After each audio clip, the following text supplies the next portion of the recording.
Harap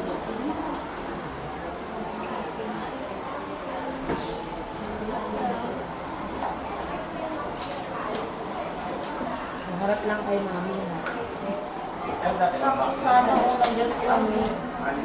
Meron tayong service na balik, mapabutang na tayo. Yun nga, mami. Sana DTR na mo. saka yung ano sa...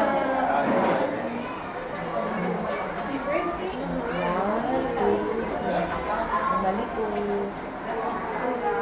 Kaya ko pwede magpaprint na dito.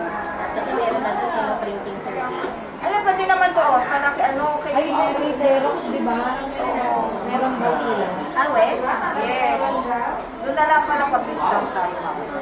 Magkano daw? Just monitoring. Thank you po. Halika na. Gabi, come here. Ay! Bakit umiyak?